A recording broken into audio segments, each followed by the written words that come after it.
मनोज झा ने जो बात कही है वो ठाकुरों को लेकर नहीं कही है। हर जगह जो हमारे भाइयों का SC ST OBC का जो शोषण होता है, उन्होंने कहा कि हमें उस सोच को, उस विचार को समाप्त करने की जरूरत है। संसद में और तमाम जगह पे जो उनका शोषण होता है, हमें उस ठाकुर को मारने की जरूरत है। जो भाजपा के जो गुंडे हैं, भाजपा के गुंडे हैं, ये ठाकुर नहीं है। ठाकुरों ने लड़ाई लड़ी है देश के लिए। छोटी सी नन्ही सी बच्ची मध्य प्रदेश के अंदर सड़कों पर घूमती है खून से सने हुए कपड़े पहनकर। आप और हम महिलाओं को आरक्षण देने की बात करते हैं, दूसरी ओर हमारे देश में बेटियां सुरक्षित नहीं हैं। प्रधानमंत्री लगे हुए हैं कि मेरा चैनल है भाइयों बहनों मित्रों, और उसको लाइक करें, शेयर करें, सब्सक्राइब करें, और वो जो झुंझुना टुनटुना होता है ना, बेल आइकन, उसको प्रेस करें। मोदी जी जो हैं वो इंटरनेशनल ब्लॉगर बन चुके हैं। ब्लॉगिंग करना इनका पेशा हो चुका है। अब जगह जगह जाकर ये ब्लॉगिंग करेंगे। अगर मोदी जी को 125 करोड़ जनता ने वोट दिया तो यूट्यूब पे मात्र 2 करोड़ सब्सक्राइबर क्यों हैं? कि जो मनोज झा ने जो संसद के अंदर, जो संसद के पटल पर जो कविता पढ़ने का काम किया है, ये कविता 21 सितंबर को पढ़ी गई थी, जिसपे विवाद जो है वो 28 सितंबर के बाद शुरू होता है। आप सभी लोगों ने देखा। भारतीय जनता पार्टी बौखलाई पड़ी है कि एक ऐसा राज्य जहां पर लोकसभा की 40 सीटें हैं, वहां पर भारतीय जनता पार्टी का मुख्यमंत्री नहीं है, तो भाजपा जो है वो बौखलाई पड़ी है। जिसके बाद से मनोज कुमार झा ने क्या कहा है वो पूरे देश को सुनने की जरूरत है। और सबसे पहले मनोज झा ने एक डिस्क्लेमर लगाते हुए इस बात को कहा है कि हमें अपने अंदर के, उन्होंने सबसे पहले ये बात कही है कि मैं भी, यानी मनोज झा ने सबसे पहले अपने ऊपर भी रख के कहा है। और उन्होंने ये बात इसलिए कही है कि जहां पर, जिस जगह पर जो हमारे SC ST के OBC के जो भाई हैं, उनका जो शोषण होता है, चाहे वो विश्वविद्यालय हो, चाहे फिर वो स्कूल हो, चाहे वो कॉलेज हो, चाहे फिर वो मंदिर हो, चाहे फिर वो पानी से पीने का कुआं क्यों ना हो, हर जगह, चाहे वो संसद क्यों ना हो, हर जगह जो हमारे भाइयों का SC ST OBC का जो शोषण होता है, उन्होंने कहा कि हमें उस सोच को, उस विचार को समाप्त करने की जरूरत है। उन्होंने इसीलिए उस कविता को, हाँ, उन्होंने बिल्कुल, उन्होंने ये बात किसी जाति, किसी धर्म, किसी मजहब या ठाकुरों के लिए नहीं कही। इस देश के अंदर बहुत सारे ठाकुरों का इतिहास ऐसा भी रहा है जिन्होंने इस देश के लिए अपना सर्वोच्च न्यौछावर कर दिया, अपना तन मन धन सब कुछ न्यौछावर कर दिया। लेकिन आप इस देश के उन लोगों को क्या समझाएंगे जिन्होंने संविधान ना पढ़कर इन्होंने लड़ाई और झगड़ा ही किया है, जो स्कूल ना जाकर स्कूल के पीछे पड़े हों, उनको आप क्या समझा सकते हैं? तो मनोज झा ने जो बात कही है वो ठाकुरों को लेकर नहीं कही है, उन्होंने कही है एक विचारधारा को लेकर, जो विचारधारा गरीबों को शोषित करने का काम करती है, उनको वंचित करने का काम करती है, उनके अधिकारों से उनको मारने का काम करती है। इस देश के अंदर आप सभी लोगों को पता था कि लोगों को पानी नहीं पीने दिया जाता था, किस प्रकार से SC ST के लोगों ने, OBC के लोगों ने, आज वो यहाँ तक पहुँचे हैं कि वो डॉक्टर, इंजीनियर, IAS और IPS बने हैं। और वो किसी काबिलियत के दम पर नहीं, अपनी काबिलियत के दम पर और संविधान की काबिलियत के दम पर पहुंचे हैं। तो उनका ये कहना था कि जब उनके पास काबिलियत है, उनके पास सब कुछ है, उनके पास योग्यता है, उसके बावजूद भी उनका जो विद्यालयों में, यूनिवर्सिटी में, विश्वविद्यालय में और संसद में और तमाम जगह पे जो उनका शोषण होता है, हमें उस ठाकुर को मारने की जरूरत है।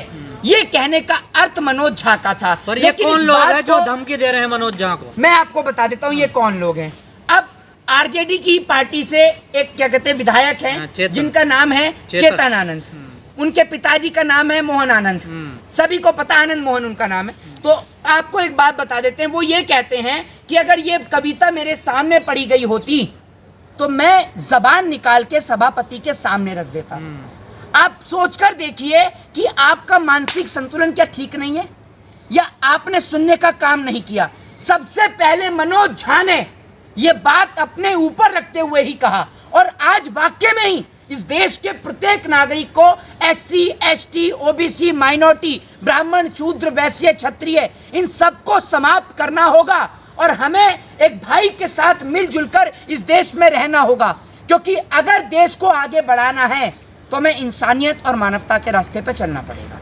तो यही तो कहना चाह रहे हैं मनोज झा, यही बात मनोज झा ने कही, और इसी बात से इस देश के कुछ लोगों को चोट पहुंची है। और ऐसा नहीं है कि सबको पहुंच गई, बहुत सारे राजपूत लोगों ने ट्विटर पर यह भी लिखा है, ट्विटर पर उन्होंने ये भी लिखा है कि आप जाइए और आप जो बिना बात का हंगामा कर रहे हैं ठाकुरों को लेकर, मनोज झा ने ठाकुरों को नहीं कहा, तो उसको नीचे कमेंट में लिखा जाता है कि तू ठाकुर की औलाद ही नहीं है, उसको ये लिख रहे हैं। मतलब अगर कोई ठाकुर समझदारी दिखा रहा है तो इस देश में जो भाजपा के जो गुंडे हैं, भाजपा के गुंडे हैं, ये ठाकुर नहीं है।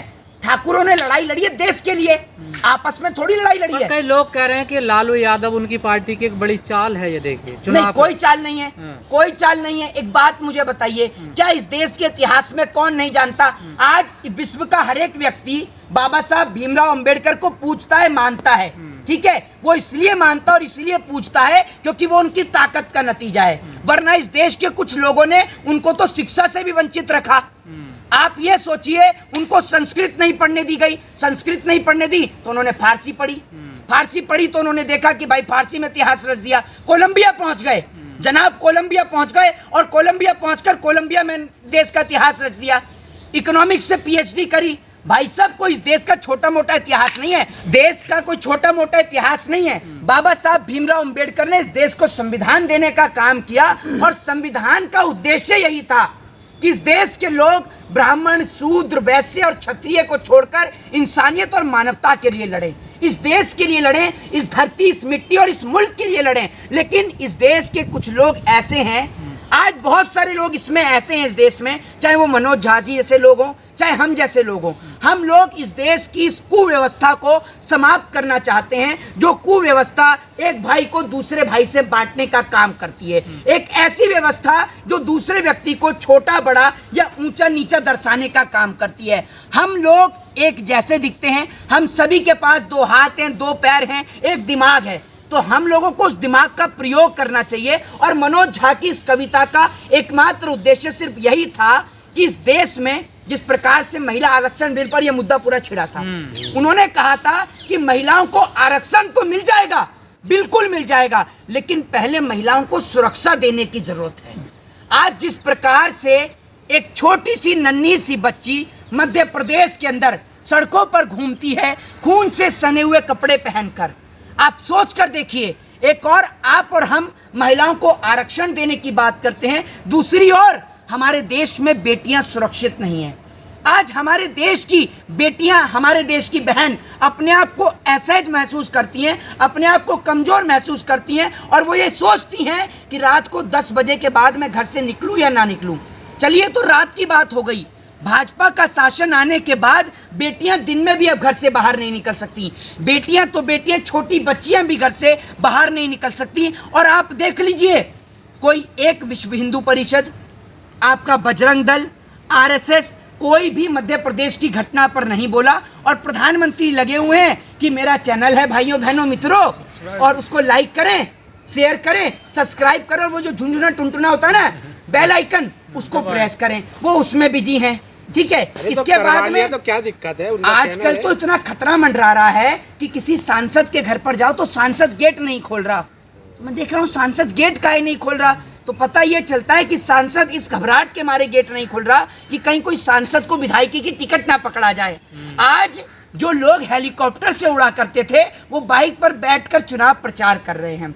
और अब तो मुझे ऐसा लग रहा है कि नरेंद्र मोदी जी ये कह देंगे, क्योंकि अब मोदी जी जो हैं वो इंटरनेशनल ब्लॉगर बन चुके हैं, ब्लॉगिंग करना इनका पेशा हो चुका है। अब जगह जगह जाकर ये ब्लॉगिंग करेंगे। तो अब यूट्यूब चैनल इन्होंने अपना स्टार्ट कर ही दिया है। मुझे लगता है गोदी मीडिया से कोई नाराजगी हो गई होगी, कुछ पैसे को लेकर ऊपर नीचे हो गया होगा, तभी मोदी जी ने कहा अब तो अपना यूट्यूब चैनल खोलूंगा। और सबसे बड़ी बात ये, मोदी जी कहते हैं कि मैंने अपना यूट्यूब चैनल काफ़ी समय पहले खोल लिया था।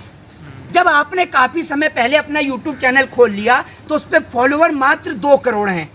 अब देश की जनता को ये सोचने वाली बात है कि 125 करोड़ की जनता ने मोदी जी को वोट दिया है, ऐसा मोदी जी कहते हैं। मानता कोई नहीं है, क्योंकि हमें तो पता है कि वोट सिर्फ और सिर्फ ईवीएम से मिला है। तो अगर मोदी जी को 125 करोड़ जनता ने वोट दिया तो यूट्यूब पे मात्र 2 करोड़ सब्सक्राइबर क्यों हैं? क्योंकि नरेंद्र मोदी जी को अब कहीं भी कोई भी सुनना पसंद नहीं करता। इसलिए मोदी जी ने क्या किया है, अब तो मुझे लगता है टिकट भी इसी बेस पे मिलेगी, जो 150 सब्सक्राइबर लेकर आएगा या 200 सब्सक्राइबर लेकर आएगा, उसी की टिकट मोदी जी कंफर्म करेंगे।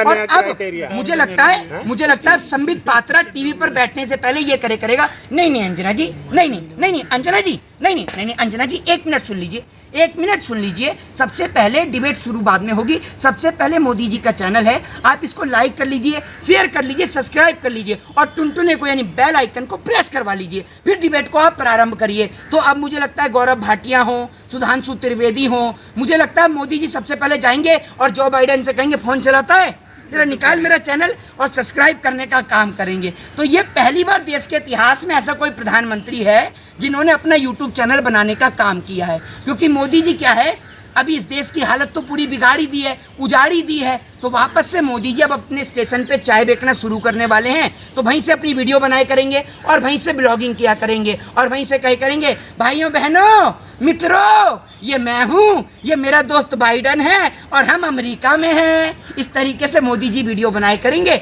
और यूट्यूब पे वायरल किया करेंगे। तो देख लीजिए आपका प्रधानमंत्री कैसा है और फैसला आप लोगों के हाथ में। दोबारा इसको चुनेंगे या किसी पढ़े लिखे और शिक्षित व्यक्ति को चुनेंगे, ये सोच आपकी है और फैसला आपका है। जय हिंद, जय भारत, वंदे मातरम।